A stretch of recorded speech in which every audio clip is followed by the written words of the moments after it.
Bonjour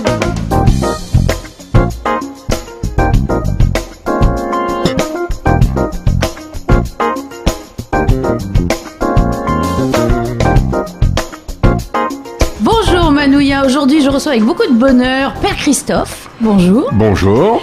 Et Chérita. Bonjour Martine. Alors nous allons faire la France libre par rapport à l'Alsace et la Corse déjà. Donc on revendique, mais pas que.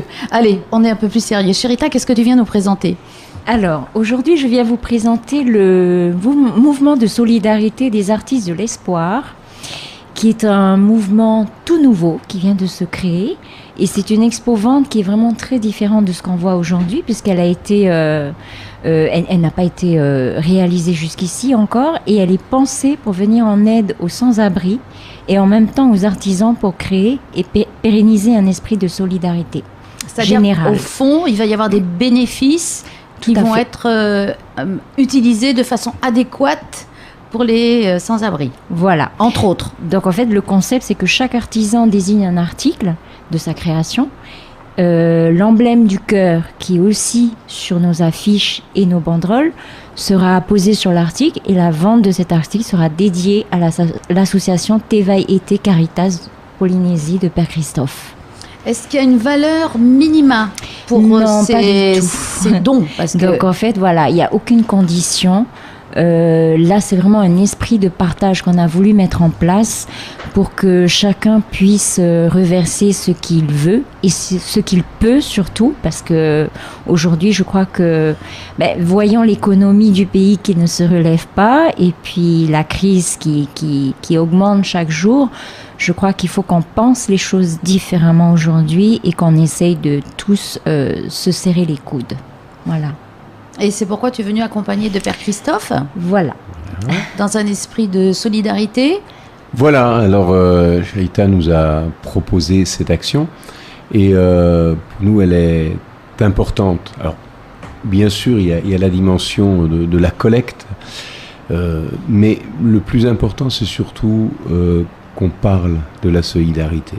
C'est surtout... Et qu'on la vive. Qu'on la vive, mais qu'on en parle aussi. C'est-à-dire que ça devienne quelque chose qui est normal.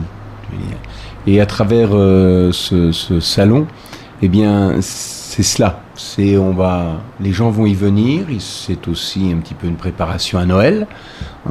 Mais justement, dans Noël, il va y avoir une place pour ces personnes-là. Et je crois que ça, c'est pour moi le plus important. Les moyens sont pas négligeables, mais on y arrive à trouver des moyens pour répondre aux besoins. Mais par contre, le plus difficile, c'est véritablement que la population, que les gens intègrent que c'est une réalité.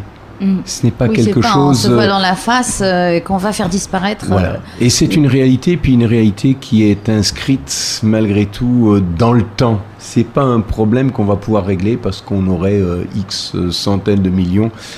Il y a un vrai problème de marginalité. Oui, parce que si ces gens-là sont dans la rue, c'est pas pour un temps simplement, c'est parce qu'il y a eu beaucoup d'événements dans leur vie qui ont fait qu'ils se retrouvent là. Voilà.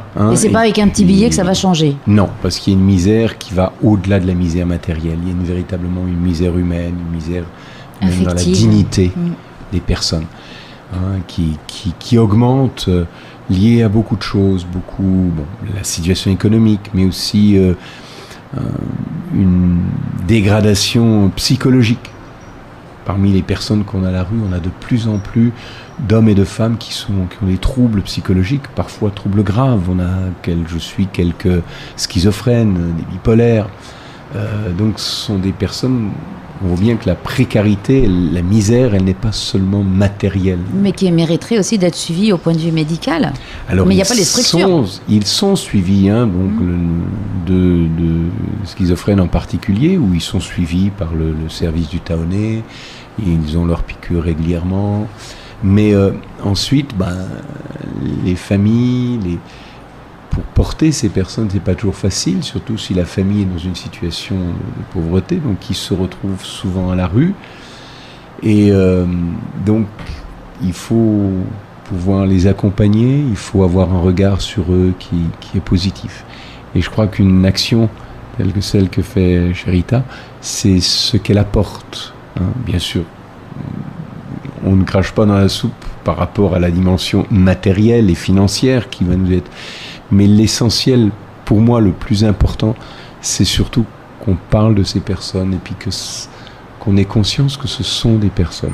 Alors comment ça va se passer concrètement, Sherita, pour que les artisans soient là et que les sans-abri soient intégrés quelque part Alors déjà, je pense que le premier pas à faire, comme dit Père Christophe, c'est de déjà sensibiliser les gens à ce problème récurrent, que les Polynésiens ouvrent les yeux aussi. Et puis, il y a une phrase qui est sur la banderole et les affiches, c'est la citation de Saint-Exupéry qui est « On ne voit bien qu'avec le cœur, l'essentiel est invisible pour les yeux ».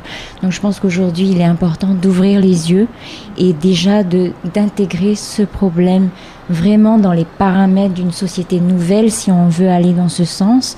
Recréer une économie peut-être différente aussi en tenant compte de ces difficultés. Il y a quand même aujourd'hui, je crois, plus de 600 personnes à la rue, donc c'est pas négligeable. Et voilà, le but est là. Et qu'au final, peut-être que justement les sans-abri, s'ils voient une action de solidarité qui est menée en leur faveur, peut-être que ça leur donnera envie à terme de dire ah ben pourquoi je ferais pas quelque chose de mes mains aussi et pourquoi je deviendrais pas artisan. Oui, parce que est-ce qu'ils vont être intégrés dans le salon? Est-ce qu'ils vont être présents pour certains? Pour l'instant, non, parce que nous avons une petite salle. Donc ça se passe où? Ça sera la Maison de la Culture, salle Mouliavaille. Ah oui, c'est tout petit, voilà, petit. Donc c'est très petit déjà. Mais de toute façon, s'ils veulent venir voir, il n'y a aucun problème. Ça dure combien de temps? Les bienvenus. Donc c'est 4 jours, du 14 décembre au 17 décembre. Donc ça va être très concentré, il ne faut pas rater les dates. Voilà, il ne faut pas rater les dates, surtout que la collecte de pièces grises, donc, qui est un symbole aussi aujourd'hui, on fait une collecte de pièces grises, donc, parce qu'on a tous chez soi un petit pot qui accueille ces pièces dont on ne se sert pas. Et il vaut mieux leur donner une utilité que ça soit destiné aux gens qui en ont besoin. Donc, combien y a-t-il d'exposants? Alors, nous serons, à ce jour, nous sommes 11 artisans, 11 artistes de l'espoir et peut-être un tout petit peu plus, parce que là, j'ai quand même beaucoup de demandes de gens qui veulent intégrer ce mouvement de solidarité. Donc, le mouvement, il est suivi sur la page Les Artistes de l'Espoir sur Facebook et l'événement aussi est diffusé sur la toile.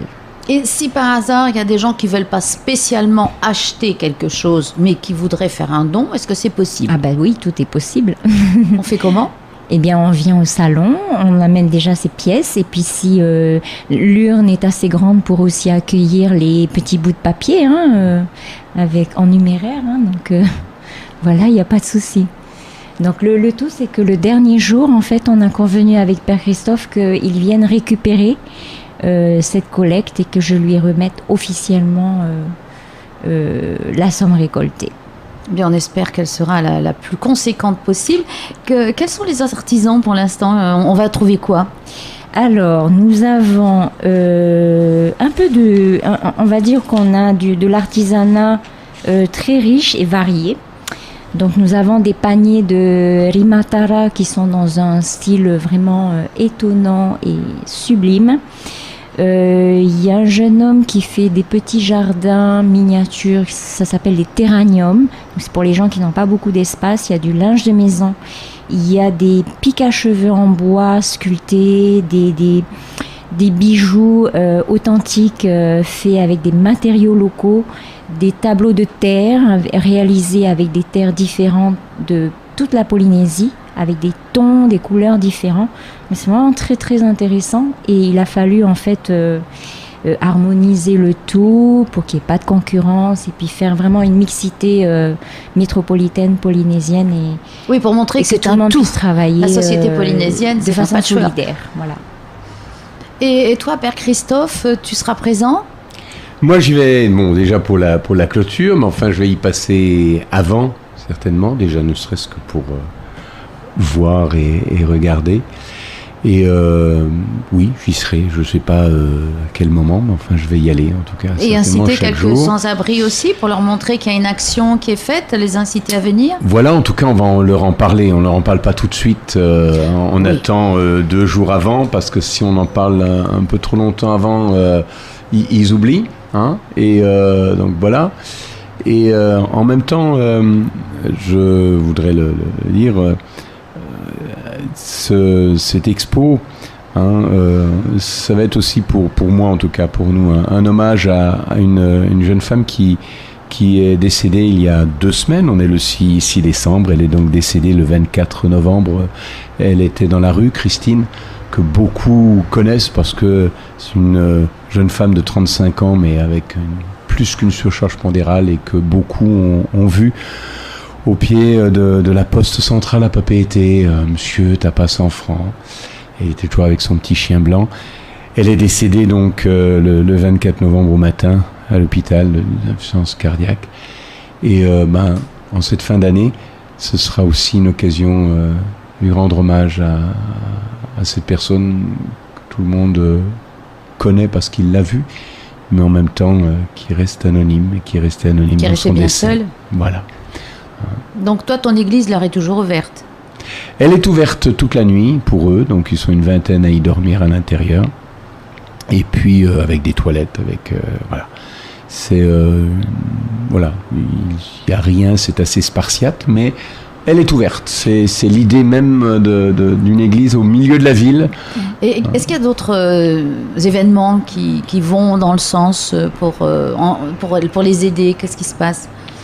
Alors au niveau des événements, nous on a depuis quelques années, depuis 3 ans, on a lancé une collecte des canettes. Donc on collecte les canettes, les gens déposent les canettes au presbytère, on revend ces canettes et à une société de la place. Et l'argent qui est récolté nous permet de payer les médicaments, notamment. Donc ça, on peut en faire de la pub aussi. Pensez au lieu de les compresser. Voilà. Parce qu'il y en a certains qui en boivent plus d'une par jour. On va dire ça comme ça. Voilà. Et ça nous permet, tu vois, cette année, on va arriver à peu près à 300 000 francs de bénéfices dans cette vente de canettes. Ouais. Et voilà, mais bon, quand on sait qu'on en a, là, on va avoir pour 700-800 000 francs de médicaments dans l'année, ça va quand même couvrir une partie de ses frais. Hein, voilà, donc éco-solidaire, c'est la campagne. Oui, parce que toi, vous achetez aussi les médicaments pour eux? Voilà, on a un accord, on a des médecins assez extraordinaires qui sont pas loin de la cathédrale, qui les accueillent, qui les prennent en charge gratuitement. Et nous, on prend en charge tout ce qui est médicaments. Donc ça a un coût. Voilà. Oui, parce que malheureusement, ce sont souvent des gens qui ont des difficultés, qui ont des maladies, qui ne sont pas toujours soignés. C'est pas ceux qui coûtent le plus cher à la CPS, quand même, je veux dire. Mais quand ils se font soigner, en général, ils sont vraiment malades. Ah oui, on va pas parler des gens qui tirent au flanc et qui se font arrêter dès qu'ils ont une petite machin de travers. Non. Mais bon, c'est un coût, quoi. Comme dit, on doit être à 700, 800 000. J'aurai le bilan exact à la fin de l'année, mais on est déjà à plus de 700 000. Voilà. Donc voilà, donc c'est des opérations de ce genre. Et puis après, bon, les gens sont très généreux. Hein. Nous aussi, on a une page Facebook qui est Accueil tes variétés, sur laquelle toutes les semaines on fait passer un témoignage. Donc on a une journaliste en herbe qui est Nathalie Salmon, que je connais bien, qui a écrit Je suis née morte et qui depuis, moi je la connais depuis tout petite et donc on travaille ensemble et elle a accepté depuis un peu plus d'1 an de faire des interviews, soit de SDF, soit de prostituées, puisqu'on fait des tournées le vendredi soir aussi, soit de bénévoles. Et chaque semaine, on a un témoignage d'une de ces personnes qui permet de sensibiliser les et de montrer personnes. Que les gens ne sont pas seuls et que la souffrance est partout. Donc la souffrance est partout et qu'en même temps... Non pas qu'on doive la partager, mais au moins savoir qu'on n'est pas seul à souffrir. Et qu'en même temps, il y a beaucoup de gens quand même qui ont conscience de cela, qui nous tendent la main, qui voilà. Alors, on n'a pas tous les moyens, j'allais dire, d'aller dans la rue, de servir un repas, on n'a pas le temps, on n'a pas les moyens, on n'a pas forcément non plus... c'est assez violent d'aller à la rencontre des personnes, mais on peut donner, on donne. Et alors, il y en a qui donnent beaucoup en fonction de ce qu'ils ont, puis il y en a qui donnent peu en fonction de ce qu'ils ont. Mais depuis 22 ans qu'on a ce foyer, puisque dans quelques jours, le 23 décembre, on va célébrer le 22e anniversaire de l'accueil Tévailleté, on n'a jamais manqué de rien. On n'a pas toujours, on peut pas toujours faire ce que l'on veut, mais on n'a en tout cas jamais manqué du nécessaire. Que ce soit la nourriture, que ce soit les soins médicaux, que ce soit l'accompagnement dans les cartes d'identité, voilà, toutes ces choses-là. Eh bien, écoute, j'espère que votre message à tous les deux va être entendu, qu'il y aura un maximum de monde et de dons pour cette superbe exposition à la salle Mouriavaille. On rappelle les dates. Alors, salle Mouriavaille, à la Maison de la Culture, du mercredi 14 au samedi 17 décembre, de 9h à 18h. Nous serons là, nous vous attendons, et puis l'urne vous attend aussi pour les pièces. Pas de souci, Chérita. Merci, Chérita. Merci, Martine. Merci, Père Christophe. Merci beaucoup. Et à très bientôt. Quand vous avez des actions, notre studio vous est ouvert. Merci beaucoup.